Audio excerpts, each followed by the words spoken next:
Are the nerves finally coming in? Yeah. I'm here with my best friend from college. Your name? Alissa Chrisekos. And we are going to talk about vegetarian, veganism-ish things today. Because Alissa was one of the first people that got me excited about the movement. Because she started out when she was... I was 11. 11. Yeah. Yep. So you want to tell about being an 11-year-old who goes vegetarian in a house where she doesn't buy any of the groceries? In the Midwest. In the Midwest. Where it's not cool. Yeah, so I was 11, pretty sure. 6th grade? 5th grade? 6th grade? Yeah. And I had always been into animal rights. I hadn't ate pig for like 6 years previous to that because I watched Animal Farm. On Netflix? Yeah, my parents thought it was like a children's movie and not a movie about the Russian Revolution. And I don't know, it was a weird impression of pigs in my mind. And then I never ate ribs because I didn't like seeing the bones. So that's all very childish things. But then when I got a little older, I became aware of all the environmental impacts that animal farming has on the world. So, but when you were 11, what did you do after? So after watching the pig documentary, you went vegetarian? No, it's not a documentary. Oh. But yeah, I don't remember exactly because it was a long time ago. Yeah. But I do remember telling my mom that I wasn't going to eat meat anymore, and she thought it was just a phase. Mm-hmm. And so she got me as a mom who's trying to help out their daughter and feed her, but like doesn't know anything about nutrition for vegetarians. Mm-hmm. Basically got me the soy patties and was like, here you go, this will make up for whatever. So I used to make microwavable soy patties a lot as a kid because that was the only options I had. Would you bring them in your lunch pail because you were in 6th grade? No, I really honestly so many people talk to me about getting my protein even at that age, but no one even really knew about other protein options. Right. Other than or the fact that the frozen soy patties at the grocery store. Right. Or the fact that protein is in all vegetables as well. So. Yeah. So, and I grew up in a house where we eat red meat every single day, multiple times a day. Right. Which I also grew up in a household that hunts a lot. So we'd have venison and rabbit often too. This might get into another topic, but I'm not that against hunting. In theory, I would eat that stuff. I just don't see the need to. Mm-hmm. Living in the position of comfort that I do, having money to buy food that I can afford, that I don't have to eat meat. I don't know. Anyways. Okay. So,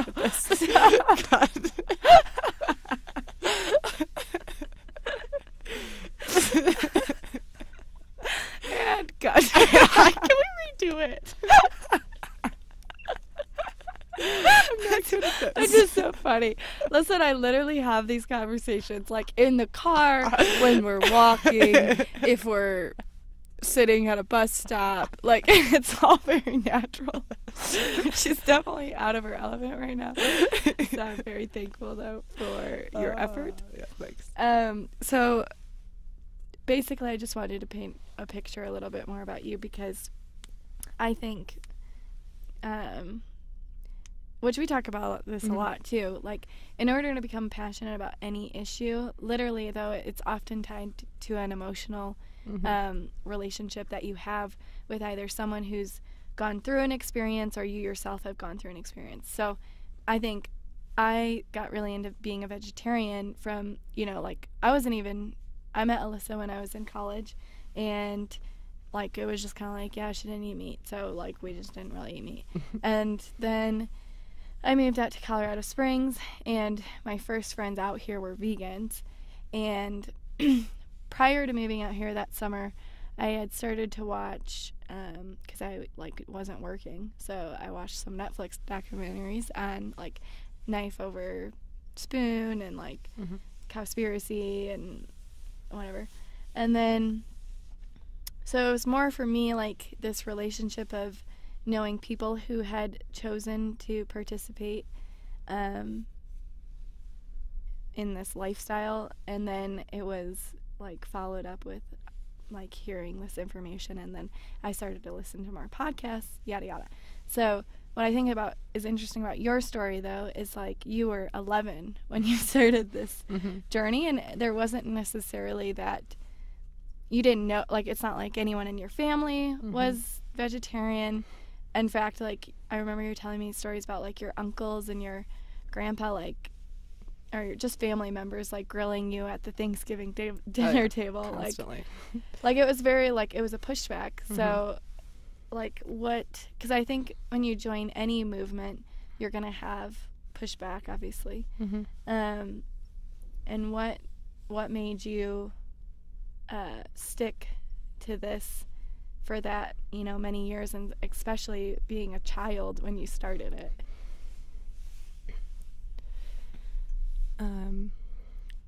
I guess it's just I made a choice and I stuck with it. And once I made the transition, I realized it only got easier and easier. Right. It's just a part of who I am at this point. Right. And not because it's been 10, 11, 12 years? It's been 12 years, yeah. 12 years, yeah. So I just don't even think about it anymore. And the pushback I do get happened a lot in those first couple of years, which kind of makes sense from people's standpoint. Like, yeah, a kid chose this. Like, what do they know, kind of thing. And I didn't know a whole lot then. I was doing it mostly for animal rights at the time, and that was enough at the time, and it's only grown from there. It's made the conviction stronger. Right. So yeah, I'd say that's kind of like my thing. Well, I think mine probably started out from like a health standpoint, because I learned about, you know, like all the studies that have been done on people that come over from like India or countries where you're predominantly eating, you know, veggies and then like some form of rice or bread or things like that, and then they come over to the United States where, you know, you have sausage and eggs for breakfast is normal. You'll have like a turkey sandwich for lunch, and then for dinner you might have like some chicken and veggies. Like I would say that's like a typical American diet. And what they've found is that these people started to get like basically all this plaque buildup in their arteries, and then they were having heart attacks at 50 when their ancestors were living to like 110. Yeah. And so I was like, and like it just like makes sense, like so like for me it was like then being a nurse, like I really cared about the health of humans, and that's like what got me going. And I think we could cut down on our healthcare costs substantially by literally just choosing a different option, which is what you were talking about earlier with that we live in a world of comfort. Like we have markets around every single street corner. We have all these cars. Like it's not hard to get food. Yeah, because I'm actually pro hunting as well. Like especially if you're going to, but that's another topic. But anyways, so I think it's interesting the way that you like get into something, and then from there though, like I feel like I've gotten into like, well, probably first it went into that environmental impact, and then and now I'm a lot more empathetic to like animals and their rights and everything. But it definitely for me was not the animal thing at first, and I think for you it was. Yeah. Which I think was more so just something I was born with. I've always loved taking care of critters and things like that. The fact that you call them critters. They are. It's funny, too, because I feel like we've had almost an opposite because I was first about animal rights, then I got more into the environmental stuff, and then I started learning about the health benefits. Yeah. But that also comes to what we've been exposed to. Right. Like And my also, background is environmental science. And right. And like also probably the ages that we got into it too. Exactly. Yeah. So what do you think is like going to be the biggest transition into, do you think that, because I feel like it's becoming more and more prevalent that people are aware of the effects of eating meat and dairy products and things like that and on our health, but I don't know what necessarily is going to be, or if anything will actually change in our American diet. Do you have an opinion on that? I haven't thought about it too much. That podcast we had listened to, saying that per capita 2017 had the most meat consumption. I thought that was interesting because from my perspective there's a lot more options available now. But I don't know what's going to change everyone. It's, from what I've experienced, it's such a part of culture. And changing culture starts with individuals, but we're all social, so we do what other people do. And how to get the ball rolling. Right. I'm not quite sure. What do you think? I think no, and I think that's probably the hardest part about the transition. It's not that we don't have other options now. It's literally like a cultural thing of like relearning how to cook around the kitchen. So like, we have avocado butter, we have all these alternative milks, we have all these sausages that are made out of pea protein or soy or whatever, but it's learning how to use those products in different meals or the same meals that you already know how to make in your typical American diet. So I think that's a huge barrier, but I always think of all the cultural connotations around it too, like barbecues in the summer, deer camp, like all the boys going up to deer camp, like it's more than just you in your own kitchen too. Right. Well, and it's also advertising. So I don't know if you know anything about this stuff, but about they call them like checkpoints, I think, in the United States. It's basically what like the government will endorse a product and then advertise for it, and it'll pass through a checkpoint. So basically our government and our food industries are very like tightly joined because you have Tyson, number one chicken production system or meat production system in the United States, going through a checkpoint, and then then our government endorses that product, and then you see that on commercials and billboards, and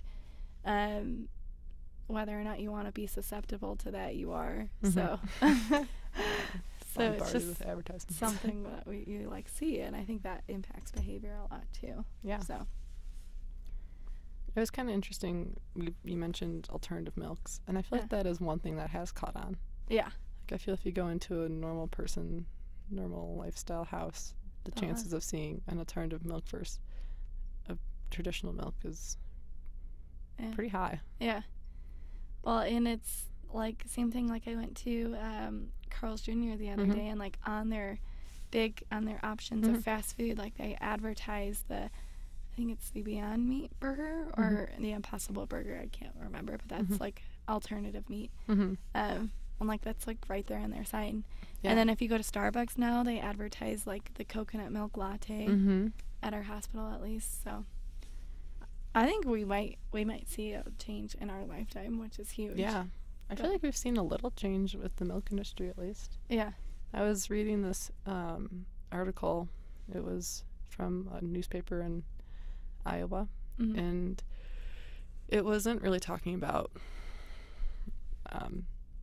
it wasn't from the stance of our perspective, I guess. It was like literally just a hometown newspaper article talking about how dairy industries are struggling. Oh.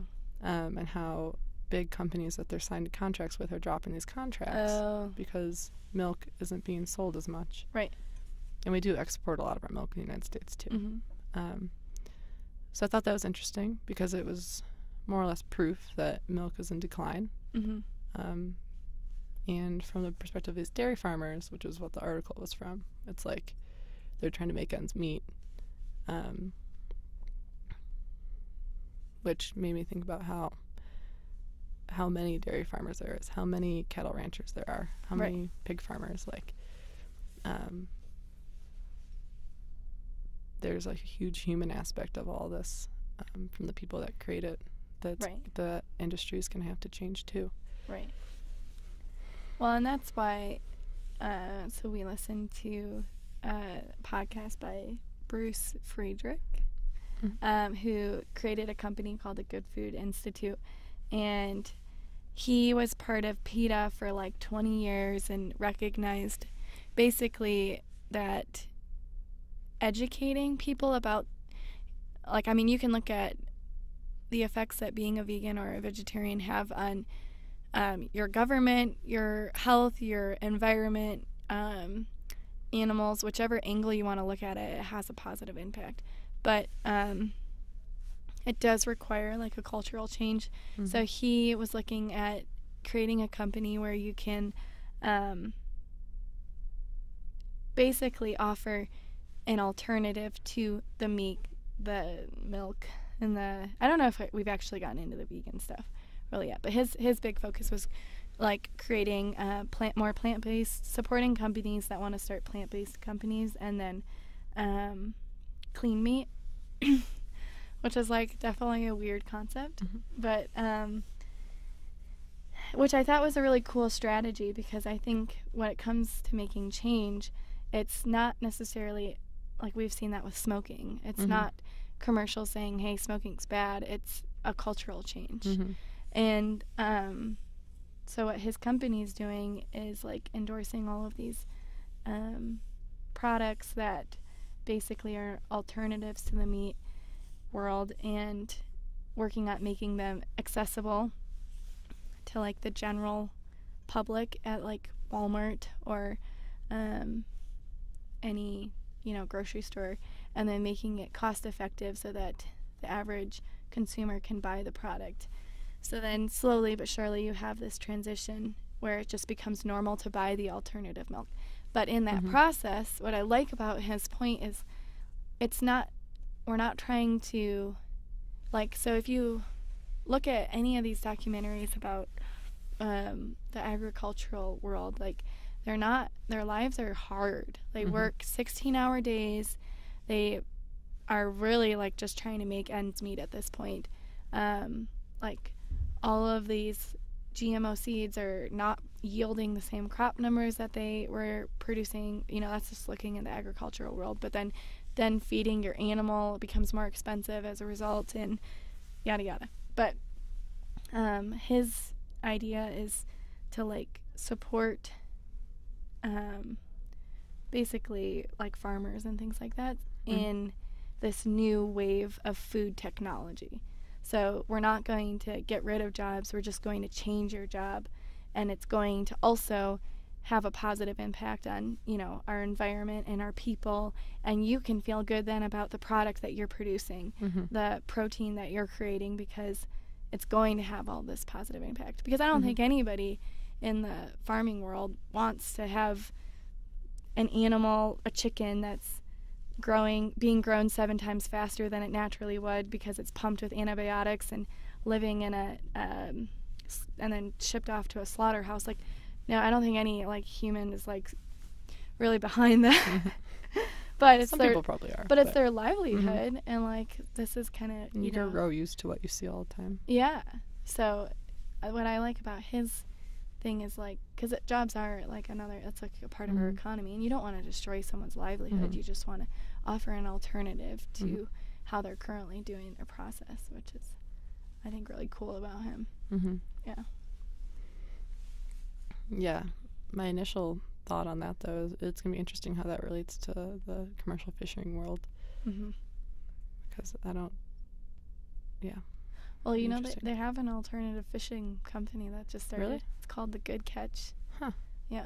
Mind explaining that? Is it real fish? I think it's, well, obviously it's just like meat.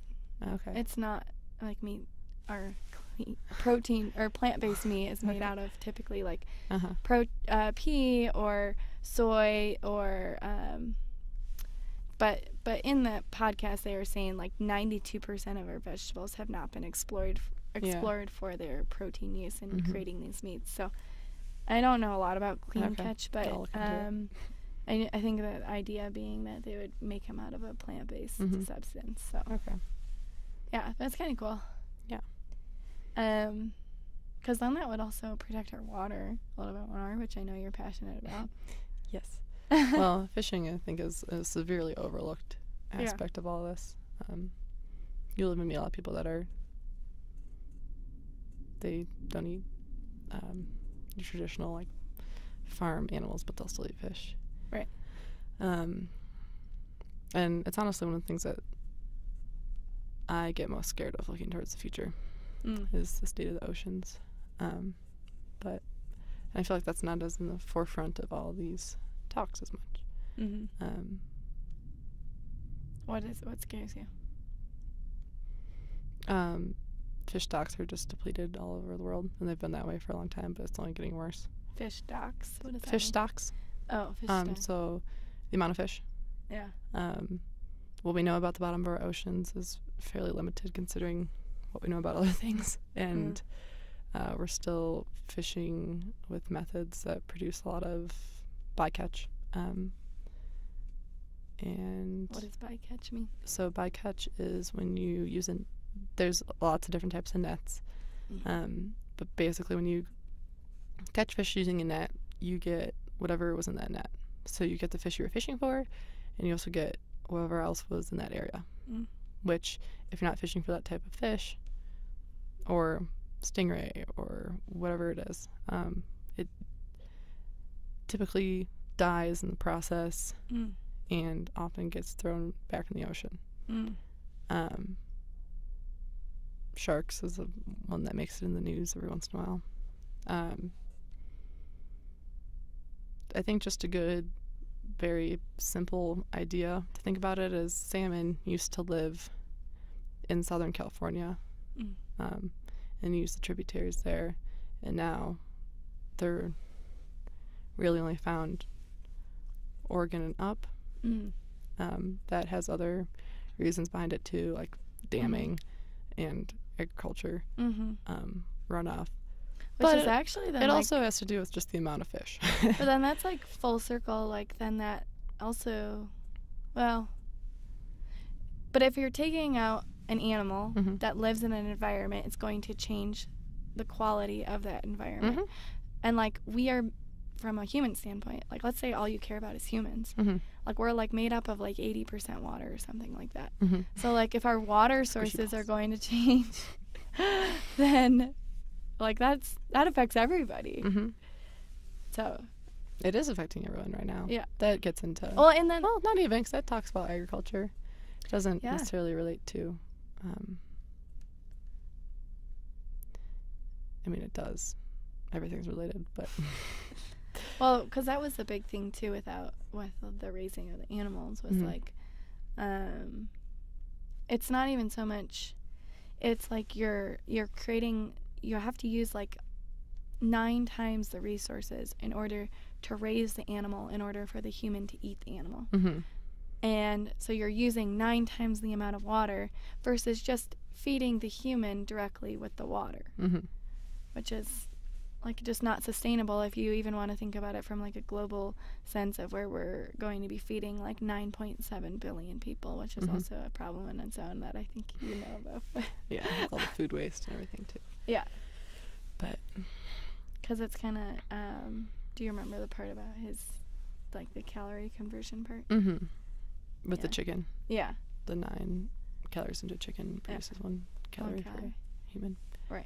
In general, he said average or something. So. Right.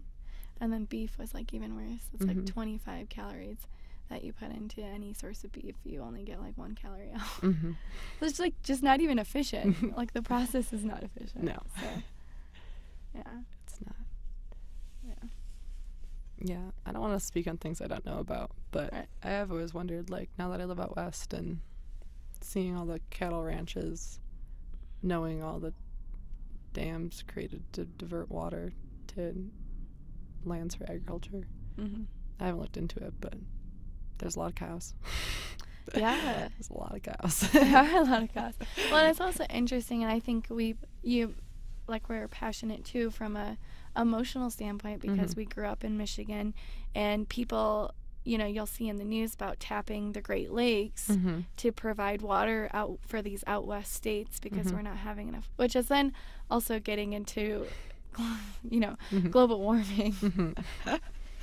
So whatever, but yeah, like obviously, like we have to be more conscientious, I think, of our resources, because Just in general. Yeah, Which is so easy to do because we do shop at grocery stores. right, We do turn on faucets. So it's hard to blame the average consumer. right. Because I was actually talking to my friend Ben from rafting, and he's a proponent of how can people have the will to make consumer choices if they are pressured through all this advertising, if they are pressured through these price choices. And his big thing is like, how much can we put on individual choice in this consumer market? Right. Which we talked about a lot. We had slightly differing opinions on things like that, but I think he brings up a great point, which I think is what that Good Food Institute kind of brings up, is like making those prices cheap enough. So that's one less proponent keeping people away. Definitely. But I also though think like there's this idea that being a vegetarian or a vegan or whatever, like, is a huge cost, and it's actually, I feel like I spend a whole lot less money now. I think I definitely spend less money. Because you just buy your staples in bulk, like your rice, your beans. You buy your veggies, which aren't typically that expensive, and then, it's like a simpler diet, I would say. And you can definitely spice it up and spend money, but it doesn't have to be this big financial investment either. So I even just feel like just going out to your average restaurant, I always spend less money than my friends. Oh yeah, because whatever I bought didn't have meat in it. Right. So Right. Yeah. It is. Well, and then I think too, like you can get into like all consumer products then. Yeah. Which we talk about, like clothing and like, so like those big stores like H&M, and I just remember H&M, but the reason that they can make their prices so low is because of the garment workers over in these other countries, which then you can argue that, oh, we're providing them with an economy, but their livelihood, like our fellow human population's livelihood, is like horrible. They're like living off of literally $1 a day, which is something that I feel like some Americans do as like a fun challenge. Like they're like, fuck you guys, this is like what we have to do. Yeah. And then like, so I think there's ways around it. So like I feel like the way we get around that is we buy secondhand clothes. I mean, you can buy sustainable, earth-friendly clothes, but the reality is the market's too expensive. And I would say that's a change that you're seeing, like prevalence of people shopping at secondhand stores. I would go up a lot, even just from when I was in high school till now. Yeah. I think, well, that might be biased based on who I've who we hang out with, surrounded around too. Yeah. But I think the term like thrifting is kind of like this fun, cultural thing. So yeah, I would say there's probably a change there. Yeah, definitely. Yeah. So you now live, well, how would you say, so Alissa has been in the whitewater rafting community for several summers, and then she just got done living in a van for a little bit. How would you say basic? No. How would you say being a vegetarian and like situations where you don't necessarily have a fridge. You don't always have like water and a knife to cut up things. Well, we should clarify that being a raft guide means I mostly lived in a tent. Right. So like, what challenges did that bring to your food? So I lived in a van in the winter in the Sierra Nevada mountains. So it was freezing every day. So it was really hard to buy fresh produce because it would freeze. And there wasn't a good way to keep our produce warm enough. So that was an issue I ran into a lot. I lived in a small town. I was able to basically go to the grocery store every day and buy produce that way, but unable to get any type of bulk to save money. Was unable to do that based on our living situation. And cooking in the van was hard for different reasons, because my boyfriend and I he would work nights, I would work during the day. Someone was always sleeping. Making the stove turn on with the propane was loud and not conducive to sleeping. So that I ran into for a variety of different reasons.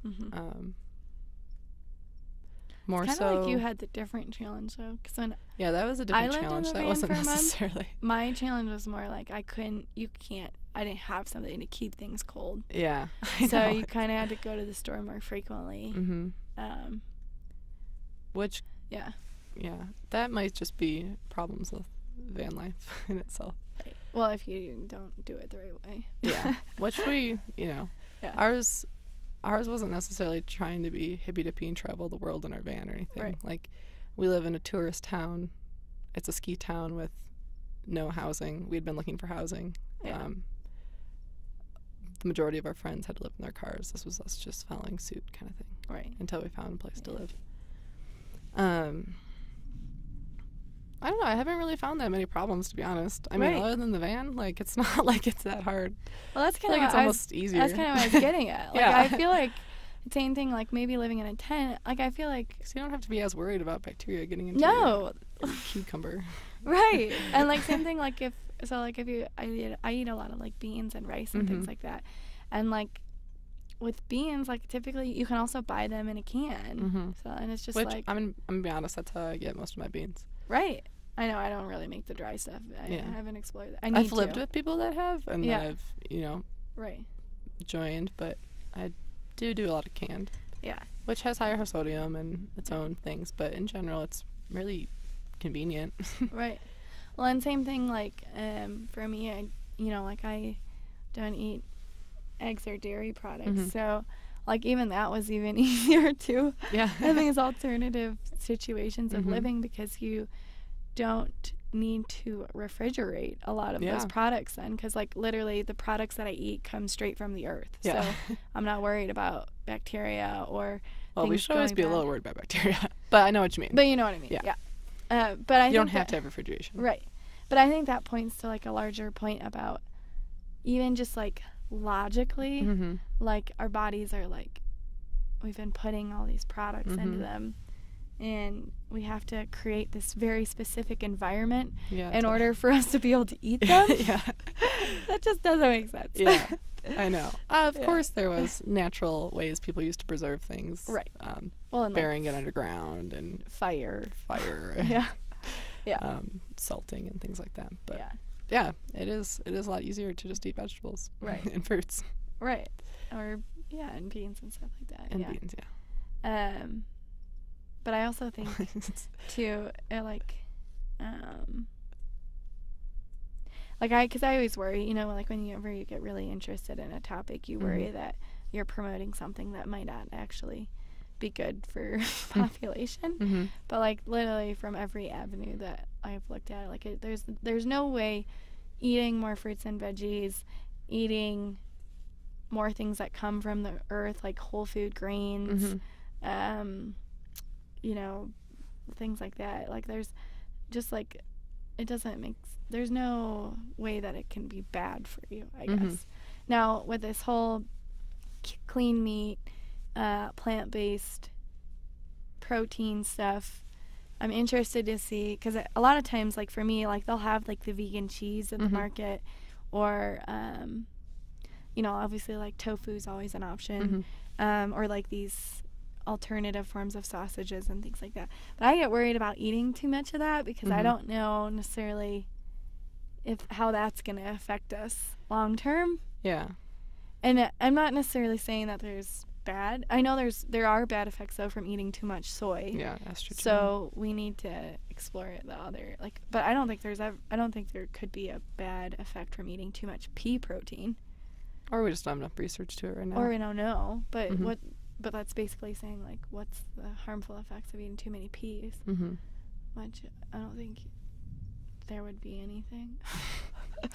Yeah, I'm not a pea scientist. I don't know. I feel like most things in life, there's pros and cons to whatever ever. But with our food, it's probably the same. If you eat anything in too much, it's going to have a negative effect. But yeah, I know the soy has its downsides, which is something I definitely think about too. So that's why I mostly eat beans. And beans in different forms. Well, and I mean, like, there's also, like, so many things you can do with vegetables, too. Yeah. Like, if you're not living in an alternative setting. Like, if you have an oven and a stove. Yeah. Well, even if you don't have an oven and stove, like, we cooked over the campfire a lot. Yeah. Which then you have to be in an area where you can have campfires, which is hard in the hard out west. Yeah. But when I was living in West Virginia. Okay. You always probably could have a fire. Yeah, we had a fire. Yeah. All the time. Yeah. That's, like, an interesting thing to think about. What?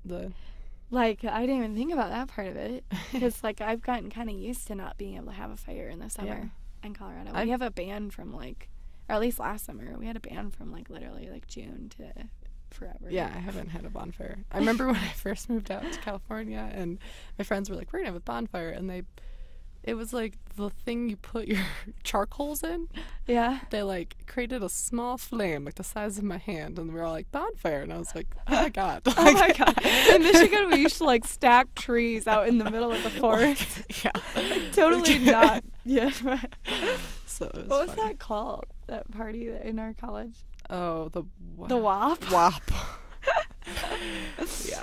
Our university used to have a giant bonfire party. Yeah. Out on Forest Service roads. Like basically the fire size of a small house, I would say. Yeah. Yeah. Not kidding. No. Yeah. That was fun. Yeah. Good times. Yeah. And, like literally though, the thought of having that type of fire out in Colorado, like I would burn. I would morally like you couldn't do that morally. No. Like you would feel horrible. You could not do that. Yeah. I mean, people still do brush burns and stuff, but Yeah. you have to wait for the right times, and Right. it's a lot more dictated. Yeah. But yeah, I know it is funny. Well, and then that going back to that's what I also think is super interesting about you, that you really like started this whole and maybe that was always a part of you, but like being aware of your environment and being mindful of not only the people but the animals that you're affecting and the plants that you're affecting and all this. I feel like I've grown into this whole part, but it's also like what I was surrounded by. So being around you, and then where we went to college was one of the things they promote is being like a super environmentally friendly school. Now, do they always abide by that? Not necessarily. But, like, definitely the student population, like, that's, like, something that the population is passionate about. Like, we don't go to football games. We go to I went to an owl release. Yeah, an owl release. There was hundreds of people there. A giant fire, like, or the invasive species, like, talks about that. Like, that's where our student population went to. We never went to sporting events except for hockey. So, I think that also promotes also to, like, I also became passionate about this because of the culture that I was in for 4 years. So, it literally comes back to culture. Like, we have to change the culture. Yeah. And it's interesting with us talking too, because sometimes I feel like this, like being vegetarian has been just my life for so long that I'm not necessarily super passionately driven about it anymore. Yeah. So it's always interesting when we talk, because you're at the beginning of your like journey. Yeah. And it kind of like reminds me like why I started this, like why this is important to me. Right. Because I've always stood by my decision, because people, you know, still always ask. Right. And I'm not even a vegan. Like, yeah. So it's been kind of cool, like us being able to talk lately. And it has gotten me reinterested in why I'm doing it, maybe giving me more oomph to get and I think other people involved too. And I think that's probably with anything too, because like I would say the first year, because I'm only like 7 months of being a vegan, and probably about a year and a half of being vegetarian. But the first year, like I told my parents, and we had like this past Thanksgiving, my mom and I had a vegan Thanksgiving and stuff like that. And it's also nice having, because sometimes I get lazy about it too, though. Like I'll be like, I have to be the weird one again. Yeah. You know? But then it's also nice because it seems like, so my boyfriend is not vegetarian or vegan, grew up in Missouri, like very much in a farming community, and going home to his family, and just was super nervous about it, and I didn't want to be that person that caused all these problems, which I feel like no one ever does. But it was nice, like just like having those conversations. I feel like especially with his aunt, like is more aware, and then like they at least like have now heard the term vegan, and they know someone who's a vegan, and it's cool because then when I came up to his aunt's house this past weekend, like they had thought about something that I could eat, and they're like, oh, that actually wasn't that hard this time. And I'm like, yeah, it's really not that hard. I was like, it's just taking that first step, which is scary because it's different. So I think that's a great point. Like, for instance, my boyfriend currently also is not vegetarian, and since we live together, most of our meals are vegetarian and shared.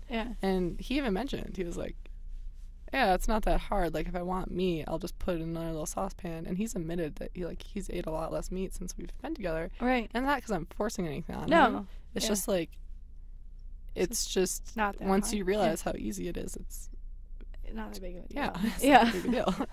Right. So. Yeah.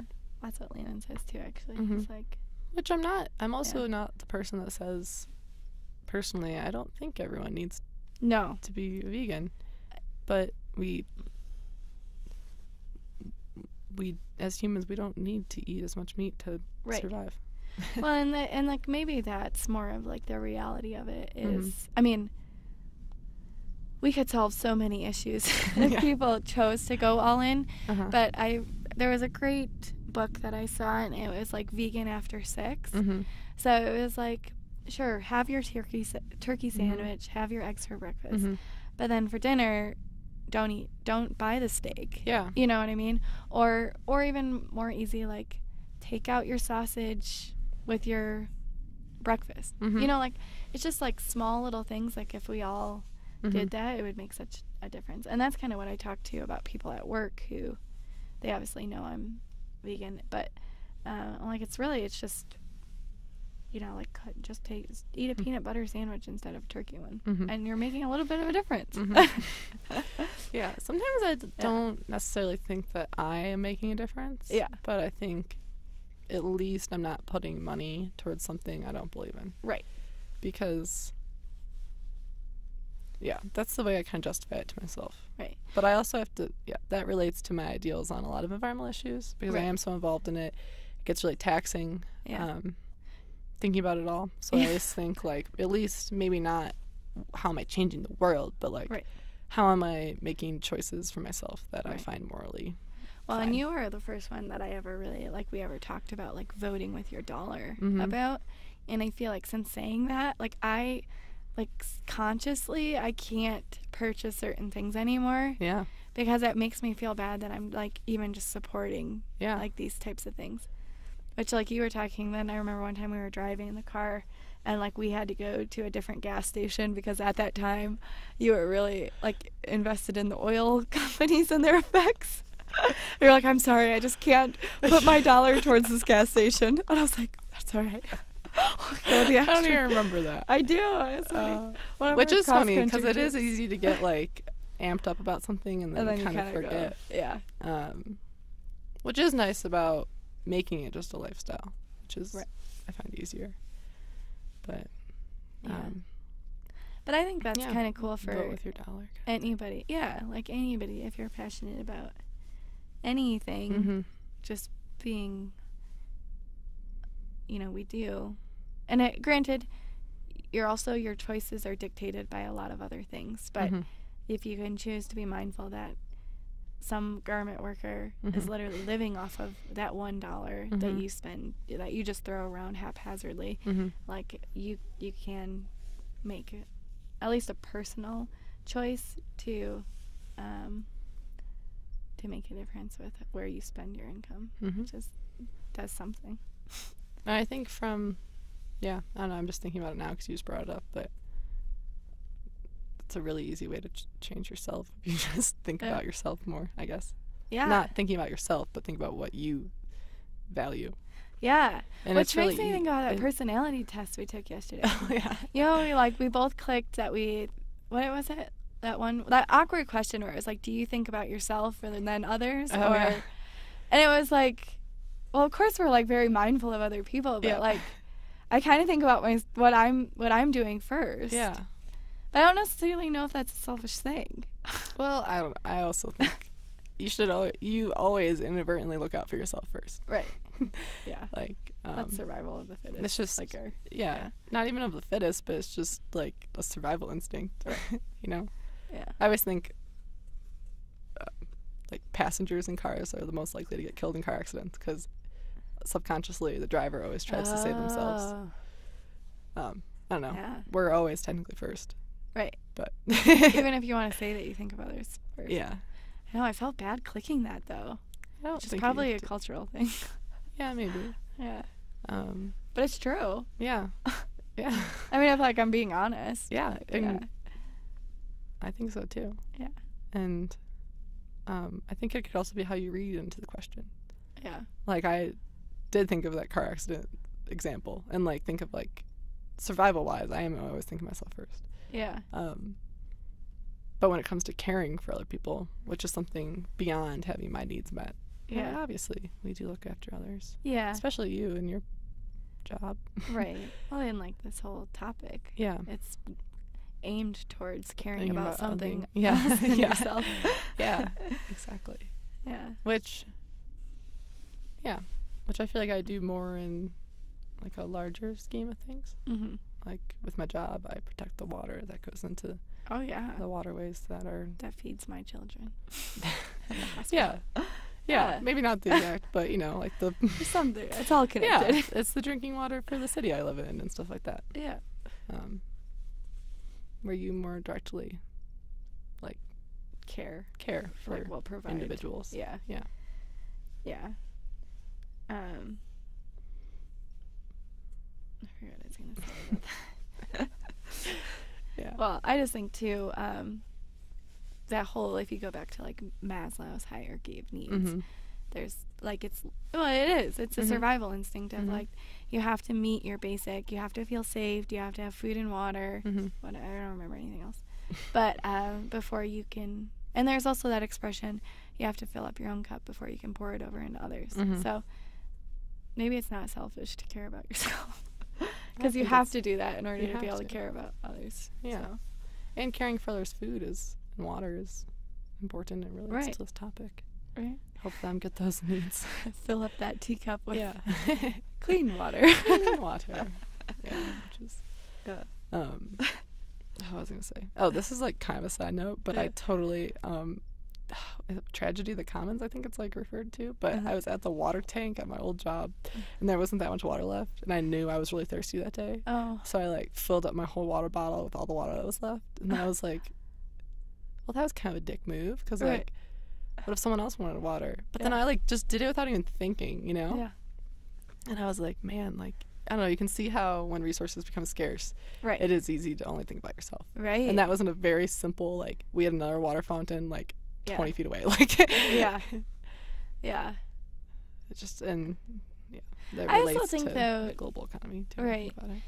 I also think, though, almost like the more that you become aware of like what your needs are actually, and how much you can simplify those. So like choosing right now, because the alternatives like the pea-based or the plant-based meats and that stuff is expensive. So, you know, I just choose kind of to have a simpler diet, and that's how I make that impact. But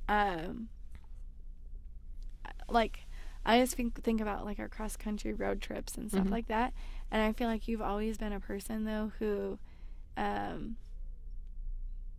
you're always very fair about everything. Like, you know what I mean? And like you may only be making like $5 an hour or something for your 16-hour job where you're working constantly. Yeah. But still, like you've always been very like mindful about what I can live with and what I can help somebody else out with.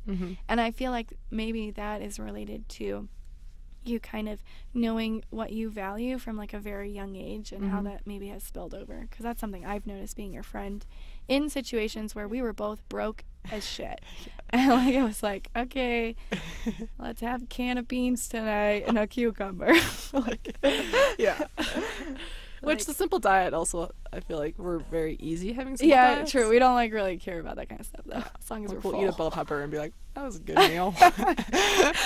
And like being shout out to completely Patrick. serious. Yeah, shout out to Patrick. If you ever listen to this. But yeah, it's interesting to hear you say that, because I don't necessarily. But I mean, I don't like to call myself poor because I had a support system. Yeah. But not living off much money, which I'm still doing. But first paycheck comes on the 5th. It just makes you realize what's like a necessity and what's not. You know, and which always is part of the reason people were always like, oh, you eat healthy. And I'm like, well, yeah, because I'm not going to waste my money on junk food. Like, I'm not going to waste my money on fast food. I'm not going to waste my money on French fries. Like, I'm going to buy food that like nourishes me so that I can like be full. So I can be full. Yeah. And I don't even, I mean, I'm sure that probably relates a little bit to being a vegetarian, but I've always just viewed it from a, necessity standpoint. Well, I do, disclaimer, I do have a soft spot for sugar. No, but I also, on a completely unrelated topic, that's like a really important thing as someone who wants to have kids, to like raise your daughters to think about, because I forget what I listened to, but it was like typically women deal with like body issue stuff, and then men typically I listened to Brene Brown's thing on Netflix about courage or vulnerability, and so typically that's like subconsciously something that women deal with, and then like men deal with this, I think she said, respect, like they want to be respected like subconsciously, and that can create conflict, like if you're like, oh, whatever. Anyways, I think that's a good way to raise daughters, like, is to think about how, like, your which we have talked about many times, but thinking about your body as, like, a vehicle for living, and, like, you have to, like, it's not, like, a thing to, like, show off. It's, like, literally the way that you live. It's, like, helps you experience your environment. Yeah. Which is another way that you could get into the vegetarian vegan thing. Yeah. Because, like, you have to nourish it with things that are good for it. So, yeah. And I think that's a common misconception. Like, even just talking family, it's just they think I like that I'm not healthy. Right. And, like, I don't know. Like, family, like, I know that their lifestyle, and I know aspects of their lifestyle that maybe isn't healthy, and I know aspects of my lifestyle that isn't healthy, but like, it can be healthy. It is healthy. Like, right. No, you're right. There is like then a twofold to that. Like, then I feel like I sometimes won't, like, if I know like friends that have had body issues in the past, I'll kind of try to like not say that I'm vegan and just be like more like, like I more just eat like a plant-based diet or things like that, because there is also like a stereotype that you can do this way because it is healthy, and you will see side effects from that, like in terms of the way your body looks, I guess. Yeah. Well, yeah. But you don't want people to do it necessarily for. Yeah. I don't know. It's hard. And I was having some like very minor medical issues a couple years ago. Yeah.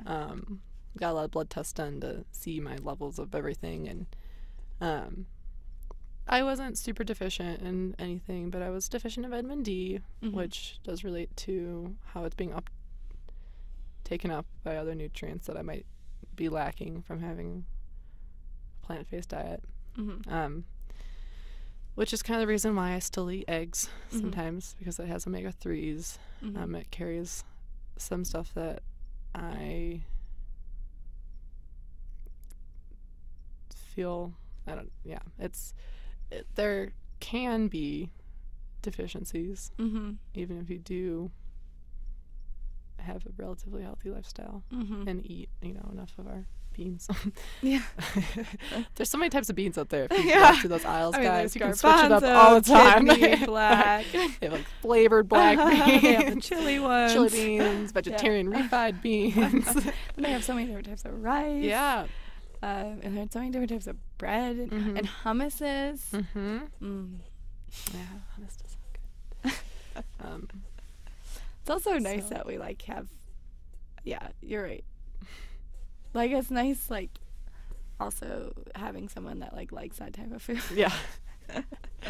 Which, yes, can be a struggle. But you sometimes. can like teach yourself to like food. Yeah. I feel like I used to not like tomatoes. I used to not like mushrooms. I still don't love mushrooms, but like, I definitely, which, also maybe comes with getting older. People always say taste buds change, but yeah.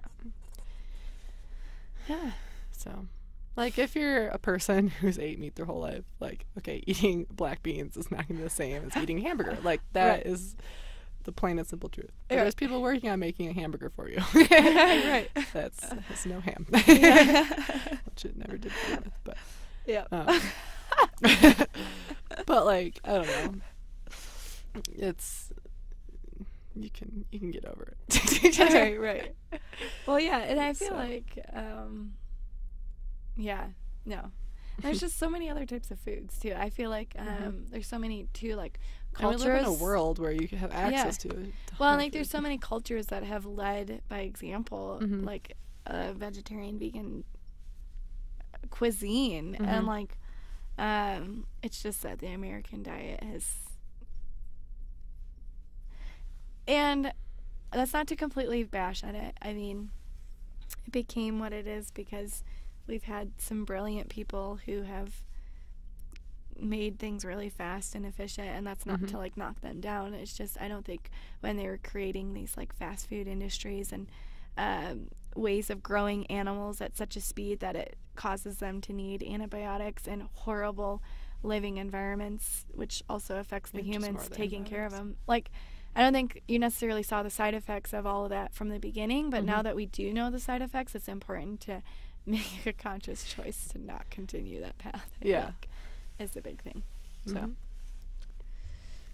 that's the veganism, vegetarianism podcast. Yeah. And I always do feel guilty not being totally vegan. But Watch Earthlings. Earthlings is what sent me over. What? Because I like rotated back and forth for months of trying to be vegan, but it's called Earthlings. It's on YouTube. Oh, okay.